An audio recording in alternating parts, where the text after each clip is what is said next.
সহকর্মীরা সকাল থেকেই যুক্ত আছেন এবং জানাচ্ছেন ঢাকা এবং ঢাকার বাইরের খবর। আমরা এই মুহূর্তে যেতে চাই ঢাকায়। আমাদের সাথে তানজিলা যুক্ত আছেন এবং ঢাকার বাইরের থেকেও আমাদের সহকর্মী যুক্ত আছেন। আমি শুরুতে তানজিলা আপনার কাছে যেতে চাই।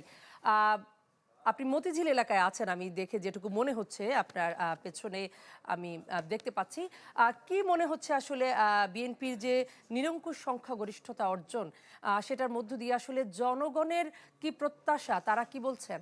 কণা যেহেতু কাল থেকে কিন্তু নির্বাচনের যে আমেজ সেটা কিন্তু আমরা দেখতে পেয়েছি এবং এর আগেও দেখেছি যে রাজনৈতিক যে উত্তাপ সেটা কিন্তু আমরা লক্ষ্য করেছি। এবং আমি যে স্থানে দাঁড়িয়ে রয়েছি এখানে কিন্তু বিএনপির যে প্রার্থী মির্জা আব্বাস এবং নাসিরউদ্দিন পাটোয়ারি কিন্তু এখানে দাঁড়িয়েছিলেন এবং তারা কিন্তু হাড্ডাহাড্ডি যে লড়াই সেটি কিন্তু আমরা দেখেছি এবং শেষ পর্যন্ত আমরা তাদের যে ফলাফল এর মধ্যে কিন্তু বিএনপি প্রার্থী মির্জা আব্বাস কিন্তু এখানে বিজয় লাভ করেছে। এবং যেটি আপনাকে না জানালেই নয় যে রাস্তাঘাট কিন্তু ইতোমধ্যেই কিন্তু ফাঁকা আমরা দেখতে পাচ্ছি, যেহেতু আজকে সরকারি একটি ছুটির দিন এবং নির্বাচন উপলক্ষে কিন্তু সাধারণ ছুটিও ঘোষণা করা হয়েছিল। এই জন্য রাস্তাঘাটের যে ব্যস্ততা এবং যানজট আমরা তেমন একটা দেখতে পাইনি। আমরা বিভিন্ন জায়গায় ঘুরেছি এবং বিভিন্ন স্থানে কিন্তু আমরা দেখেছি এবং সেই স্থানগুলোতে কিন্তু আমরা দেখেছি যে আসলে তেমন ব্যস্ত নগরী ঢাকা হওয়া সত্ত্বেও কিন্তু আমরা তেমন যানজট দেখিনি এবং তেমন ভিড়ও দেখিনি। এবং সব কিছু মিলে যদি আমি বলি যে এই যে নির্বাচনের যে আমেজ সেটা কিন্তু এখন পর্যন্ত ধরে রেখেছে এবং আমরা রাত থেকে দেখেছি যারা বিজয় লাভ করেছে তারা কিন্তু মিছিল করেছে এবং যারা বিজয় লাভ করেনি তারা কিন্তু বিভিন্নভাবে প্রতিক্রিয়াও জানিয়েছেন। এবং এছাড়াও কিন্তু আমরা দেখেছি যে সকাল থেকেই কিন্তু অনেক রাজনৈতিক দলে যারা রয়েছেন অনেকেই প্রতিক্রিয়া জানাচ্ছেন এবং আমার যতটুকু জানতে পেরেছি যে যেহেতু শুক্রবার দিন এবং বাদ জুমা রয়েছেন এবং জুমার পরে তানজিলা আপনাকে ধন্যবাদ। বাদ জুমা বিএনপির দোয়া মাহফিলের আয়োজন সিলন টি রপ্তানিতে শীর্ষে রয়েছে। আমরা বগুড়ায় যাব। বগুড়ায় আছেন আমাদের সহকর্মী ফরহাদুজ্জামান শাহী। বগুড়ার 7টি আসন প্রায় সব কটিতেই আমরা জানতে পেরেছি যে ধানের শীষের আসলে বিজয় হয়েছে। বগুড়া প্রয়াত রাষ্ট্রপতি জিয়াউর রহমানের এলাকা, তারেক জিয়ার নিজের এলাকা এবং তিনি নিজেও সেখানে বগুড়া 6-এ তিনি জয়ী হয়েছেন। সব মিলে বগুড়াবাসীর আসলে প্রত্যাশা কি থাকবে? মানে আসলে যেমনটা বলছিলেন যে বগুড়ায় তারেক রহমান সহ যে 7টি সংসদীয় আসন, 7টি সংসদীয় আসনেই বিএনপি প্রার্থী জয়লাভ করেছে এবং বলছিলেন যে বিএনপির প্রতিষ্ঠাতা জিয়াউর রহমানের জন্মস্থান বগুড়া হওয়ায় এবং এখানে একাধিকবার বগুড়ার 2টি সংসদীয় আসন থেকে বেগম খালেদা জিয়া নির্বাচন করা, এটি মূলত বিএনপি অধ্যুষিত এলাকা হিসেবে সারা দেশে পরিচিত। কিন্তু এবারের ফলাফল যদি দেখেন তাহলে দেখা যাবে যে বগুড়ার যে 7টি সংসদীয় আসন তার মধ্যে 4টি সংসদীয় আসনেই কিন্তু এবার বিএনপির প্রার্থীর বিরুদ্ধে 1 লক্ষের উপরে ভোট পেয়েছে জামাতের প্রার্থী এবং বগুড়া 5 যে সংসদীয় আসন সেই সংসদীয় আসনে জামাতের প্রার্থী প্রায় 1.5 লক্ষ ভোট পেয়েছেন।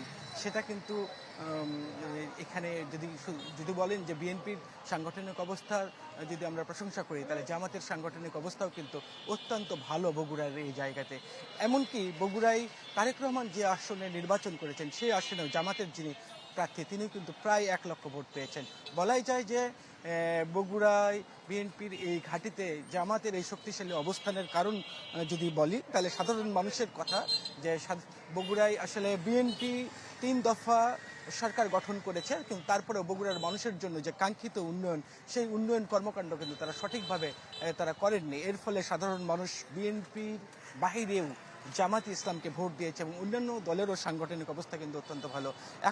এখন যারা বিএনপির যারা ভোটার তারা বলছেন যে বগুড়ায় যে হারে জামাতের ভোট বেড়েছে, এইবারের তারেক রহমান প্রধানমন্ত্রী হওয়ার পরে বগুড়ায় যদি সেই অর্থে উন্নয়ন কর্মকাণ্ড পরিচালনা করা না হয় এবং সুশাসন যদি প্রতিষ্ঠা না করা যায় তাহলে হয়তোবা বগুড়ায় যে বিএনপির যে ঘাঁটি বলা হয় সেই ঘাঁটি রক্ষা করা কিন্তু খুব বেশি কঠিন হয়ে পড়বে। তবে সাধারণ মানুষের ধারণা যেহেতু দীর্ঘদিন ধরে বগুড়ার মানুষ আওয়ামী লীগের এই 17 বছরের আমলে উন্নয়ন বঞ্চনার শিকার হয়েছে, এবারে তাদের প্রত্যাশা যে তারেক রহমান বগুড়ার কাঙ্ক্ষিত উন্নয়ন করবেন এবং বগুড়ায় বিএনপি যারা তারেক রহমানকে ভোট দিয়েছেন তাদের যে উন্নয়নের যে আশা সেই আশা পূরণ করবেন। কণা। ফরহাদ, আপনাকে ধন্যবাদ।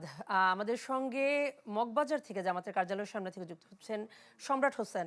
সম্রাট, কিছু টুকটাক অভিযোগ আমরা জামায়াতের পক্ষ থেকে জেনেছি যে ভোট টেম্পারিং এর অভিযোগ রয়েছে, নির্বাচন কমিশন বিএনপিকে সুযোগ দিয়েছে, এরকম অভিযোগ রয়েছে, তবে আনুষ্ঠানিক কোনো অভিযোগ আমরা এখনো পাইনি। তো কার্যালয়ের সামনে নেতাকর্মীকে দেখছেন কিনা, কোনো আনুষ্ঠানিক ঘোষণা হবে কিনা জানাবেন।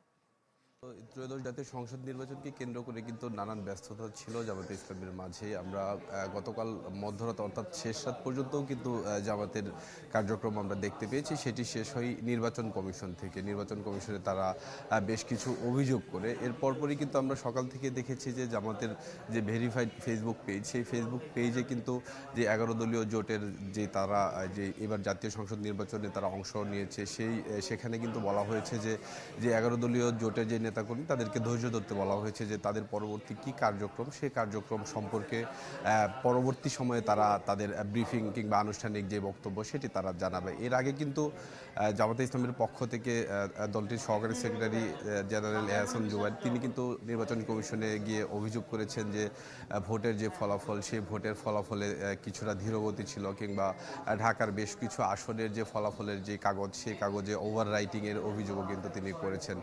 সব মিলিয়ে বলা চলে যে জামাতের পক্ষ থেকে সেটি ভোর রাত 4টার দিকে নির্বাচন কমিশনের কাছে তারা এই অভিযোগগুলো জানিয়েছেন, বেশ কিছু অভিযোগ।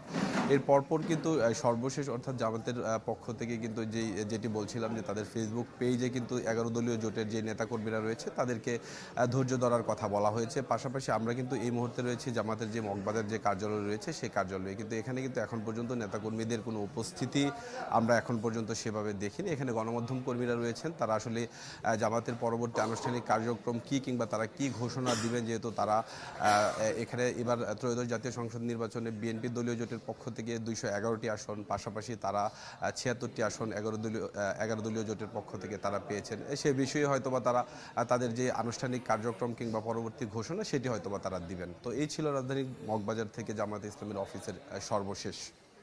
সম্রাট, আপনাকে ধন্যবাদ।